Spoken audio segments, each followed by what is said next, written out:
నీ దగ్గరకు రాలేదు అంటే నా దగ్గరికి రావాలి. రాత్రి వరకు చూస్తాను. రాలేదా నీ అంతు చూస్తాను.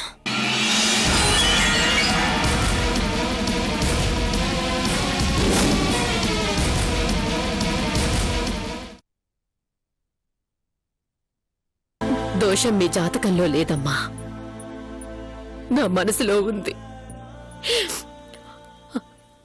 అదే ఇంతకాలం అడ్డుపడుతూ వచ్చింది. నీ సంతోషం కోసం ముత్తైదులకి భోజనాలు వచ్చే శుక్రవారం పెట్టిస్తాను. అప్పుడు బావ కూడా ఉంటే బాగుంటుంది కదమ్మా. బావకి ఫోన్ చేసి రమ్మని చెప్పమ్మా. అలాగే.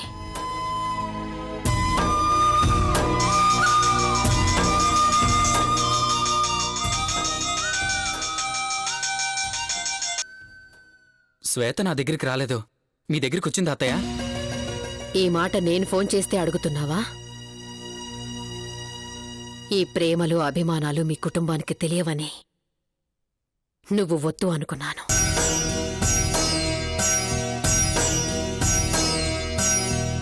కనీసం శ్వేత వచ్చిందాన్ని ఫోన్ చేసి అడిగావా? నిన్ను ఎంతగా ప్రేమించే నా కూతురు మీద నీకుండే ప్రేమిదేనా? బావకి నేనంటే ప్రేమ లేక కాదమ్మా, చెల్లెలు కనిపించలేదన్నా దిగులుతో ఉన్న బావ మాత్రం ఇలా ఫోన్ చేస్తాడమ్మా. మీ ఇద్దరి పెళ్లి జరగడం కోసం భీమవరం మావుళ్ళమ్మ అమ్మవారి గుడి మెట్లు మోకాళ్ల మీదెక్కి పూజ చేయించింది నా కూతురు. అంతిష్టం దానికి నువ్వంటే. అది నువ్వు అర్థం చేసుకో చాలు. చివరికి నా కూతురే గెలిచింది. అందుకే మీ పెళ్లికి నేను ఒప్పుకుంటున్నాను. ఇప్పటికీ నిన్ను చూసి కాదు, నీ ముందు చావు కూడా చిన్నదైపోయింది నా కూతురికి. అది చూసి ఒప్పుకుంటున్నాను.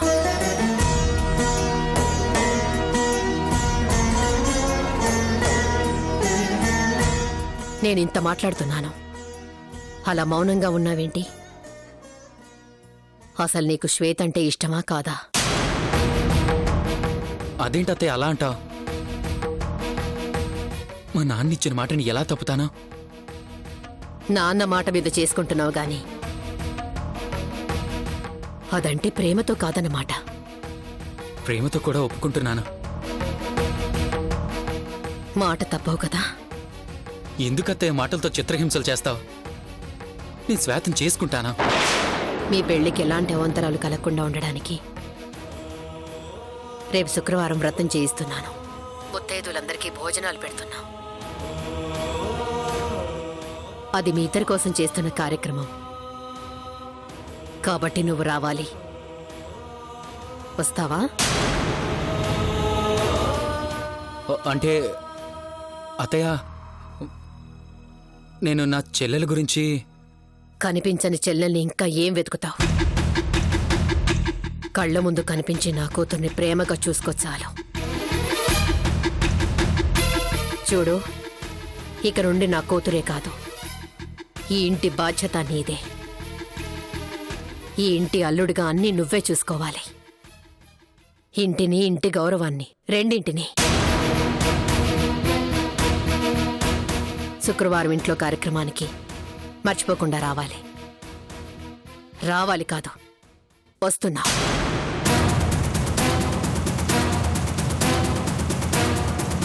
ఇప్పటివరకు మీ కుటుంబం మీద మా ప్రేమాభిమానాలే చూశారు. ఇక నుంచి పొగని చూస్తారు. అది గుర్తుంచుకొని తప్పకుండా రా.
పెళ్లి కార్డులు కొట్టించాను.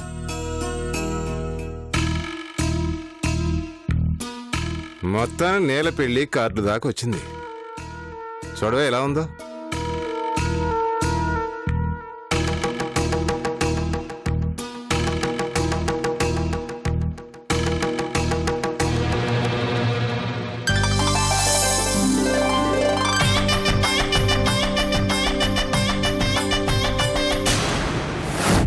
అది రామకృష్ణ అనే కుర్రాన్ని ప్రేమించింది.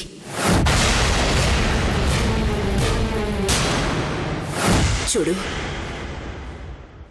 అది ఇష్టపడ్డవాడికిచ్చి పెళ్లి చెయ్యి.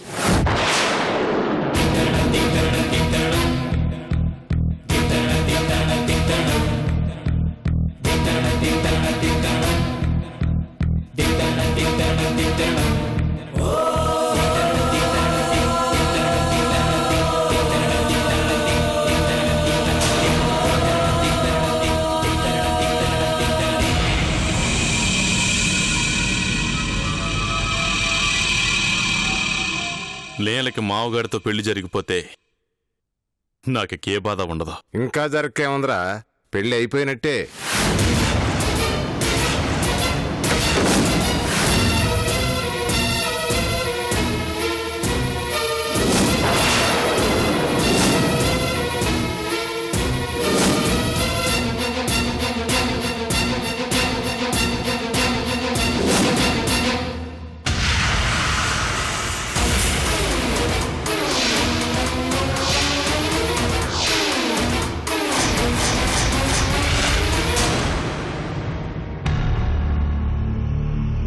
రండమ్మా, నేనే మీ దగ్గరికి రాబోతున్నాను.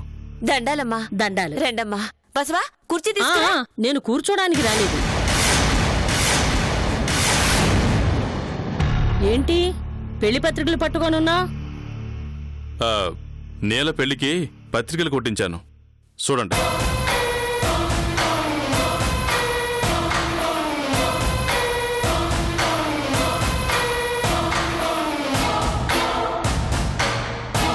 ఇదేంటి, నేను పెట్టిన ముహూర్తం ఇది కాదే. కొన్ని కారణాల వల్ల పెళ్లిని ముందుకు జరిపామమ్మా. కారణాల కోసం ముహూర్తాలు మారిస్తే కాపురాలు కూలిపోతాయి. శాంతి చేయిద్దామమ్మా, అంతేకాని ముహూర్తం దాకా ఆగలేవమ్మా. తొందర నీకా నేలకా? నాకే. ఎందుకు? ఇప్పుడు చెప్పలేనమ్మా, తర్వాత చెప్తాను. దాపరికాలు మొదలయ్యాయంటే తప్పులు మొదలైనట్టు లెక్క. తప్పు అయితే నా ప్రాణం పోయిన సేనమ్మా. నా చెల్లెలు మంచి కోసమే చేస్తున్నాను. అలాగా? తనెక్కడా?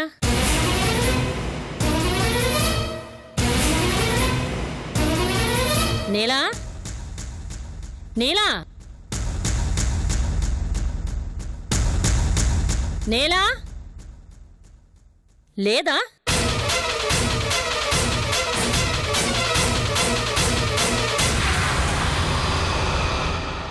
ఎక్కడికెళ్ళింది?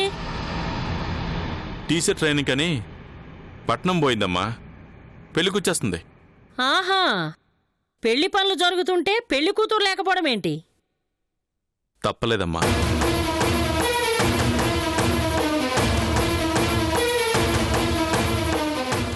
నాకేమీ అర్థం కావడం లేదు. కానీ ఏదో తప్పు చేస్తున్నారని మాత్రం అర్థమవుతోంది.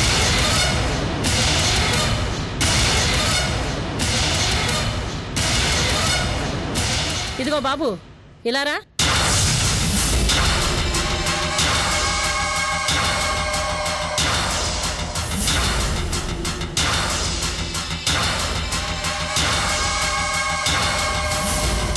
ఈ అబ్బాయి ఎవరు? నిన్న రాత్రి కూడా ఎవరితోనో ఫోన్లో మాట్లాడుతుంటే చూశాను. అప్పుడే అడుగుదామనుకొని కూడా ఎవరోలే అని ఊరుకున్నాను.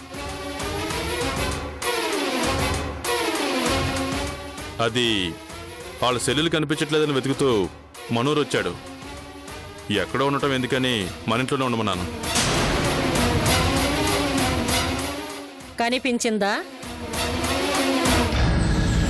వచ్చింది చెల్లెల కోసమే అయితే నష్టమేమీ లేదు.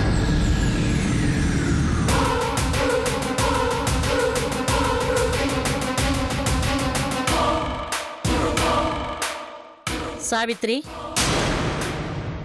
సాంబయ్య, అమ్మా ఈ ఇంట్లో అర్థం కాని విషయాలు ఏవో జరుగుతున్నాయి. జీవితాలకు మాత్రం అర్థం లేకుండా చేసుకోకండి.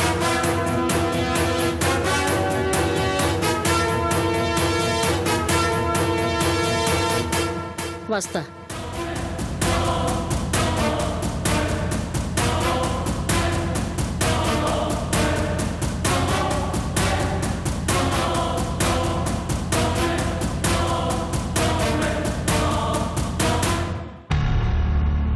ఈరోజు రేపు నేనే రామకృష్ణ అన్న విషయం బసోకి తెలిసిపోతుంది. ఈ విషయం వాడికి తెలిసేలోపు నేను నీలను కలుసుకోవాలి. ఎలా ఎలా?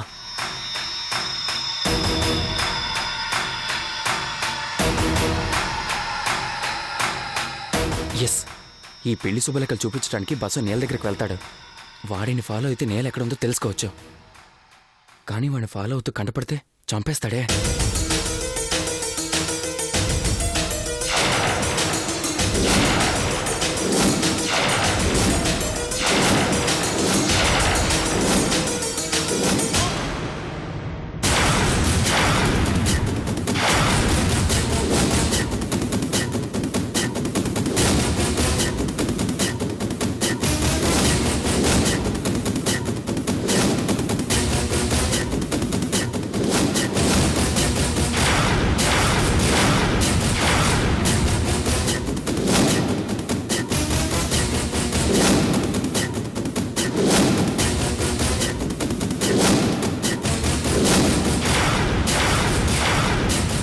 బసోగాడు నీలాన్ని కలవడానికి సైకిల్ మీద వెళ్తాడు.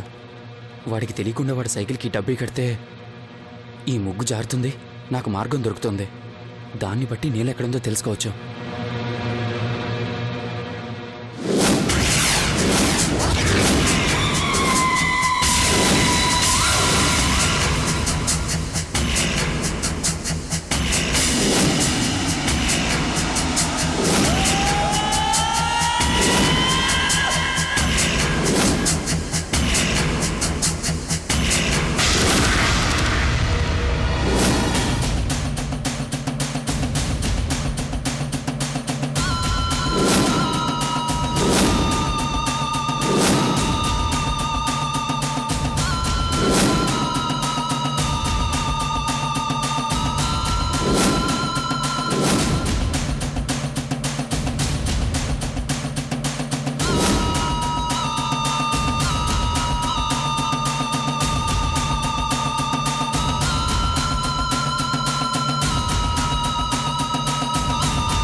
నీలా కట్టంగా ఉందా?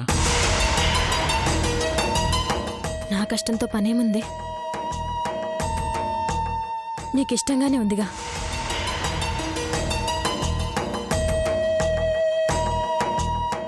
నీ కట్టం నాకెప్పుడు ఇట్టం కాదమ్మా. మరి ఇదేంటి?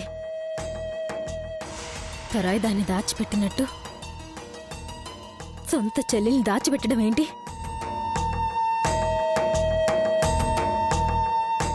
నేను దాచిపెట్టింది నా చెల్లెల్ని కాదు, నా ఇంటి గౌరవాన్ని. నా మాట ఈనుంటే పరువు పోద్దని భయం ఉండేది కాదు. నువ్వు వినలా, అందుకే మన పరువు బజారును పడకూడదని నిన్ను దాచిపెట్టా. గౌరవం, పరువు అవి నీకేనా? నాకుండవా? నేను పంచుకున్నది రక్తాన్నే కాదు, నువ్వు కాపాడాలి అనుకుంటున్న ఆ పరువు, గౌరవాన్ని కూడా. నీకెదురు చెప్పడం లేదు కదా అని అన్నీ నీకే తెలుసు.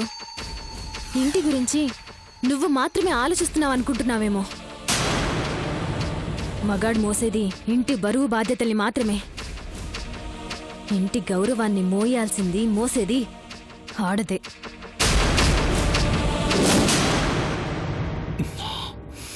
పరువు గురించి ఆలోచించేదానివైతే ఇదంతా ఎందుకు? ఇప్పుడేం కాలేదన్నయ్యా. పరువు పోయి నువ్వు నన్ను దాచిపెట్టలేదు. పరువు పోతుందేమో అన్న భయంతో దాచిపెట్టావు. నీది భయం మాత్రమే, నాది బాధ్యత. నా బాధ్యత నాకు గుర్తుంది కాబట్టే ఇష్టం లేకపోయినా ఇక్కడే ఉన్నాను. వెళ్లకుండా ఆపానని నువ్వనుకుంటున్నావు. వెళ్లకుండా నేను ఆగాను. కుటుంబం గురించి, పరువు గురించి ఆలోచించాను కాబట్టి నన్ను ఖైదీలా ఇక్కడ ఉంచినా నేనున్నాను. వెళ్ళాలి అనుకుంటే నువ్వు ఆపలేవు, బయట నన్ను మనుషులు ఆపలేరు. అంటే నేను తప్పు చేస్తున్నానా? ఈ బసవా ఎప్పుడు తప్పు చేయడమ్మా? నువ్వు చేసిన పనికి అమ్మ నాన్న అందరూ బాధపడుతున్నారు, నువ్వు బాధపడుతున్నావు కదా. నేనట చేయకపోతే సచ్చేదాకా బాధపడుతూనే ఉంటావు. మీ అందరి సంతోషం కోసం నన్ను బాధ పెడుతున్నావు. మీ సంతోషం కోసం నువ్వేం చేసినా నేను మౌనంగా ఉన్నాను. ఒంటి మీద మచ్చపడితే సొక్కా కప్పుకుని కనిపించకుండా చెయ్యొచ్చు. ఇంటి మీద మచ్చపడితే సావుతో కూడా దాన్ని దాచిపెట్టలేం.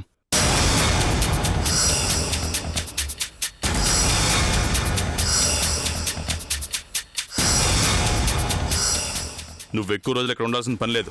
ఇదిగో లగ్గం పెట్టించి పత్రికలు చేయించాను.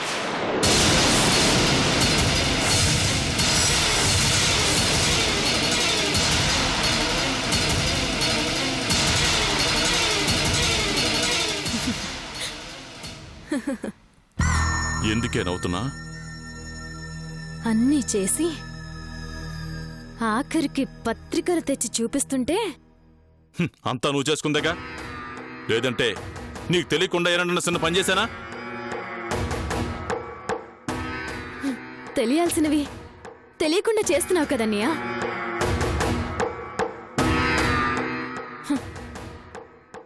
నా చేతులకి తాడు కట్టి నా మెడలో తాళి కట్టిస్తున్నావు. నేనేం చేసినా నీకోసమే, నా చెల్లెలు సంతోషంగా ఉండాలనే. సంతోషం ఒకరిస్తే రాదన్నయ్యా, అది అనుభూతి. అనుభవిస్తేనే వస్తుంది. ఈ యాల నీకు అర్థం కాకపోవచ్చు, ముందు ముందు నీకే అర్థం అవుతుంది. అర్థమవుతూనే ఉంది. నువ్వు లేకుండా ఏం చేసినా మామగారితో నీ పెళ్లి మాత్రం ఊరందరినీ పిలిచి గొప్పగా చేస్తానమ్మా. నీ పెళ్లి నా కళ. నీ కల కోసం నా కల చెడగొడుతున్నావుగా.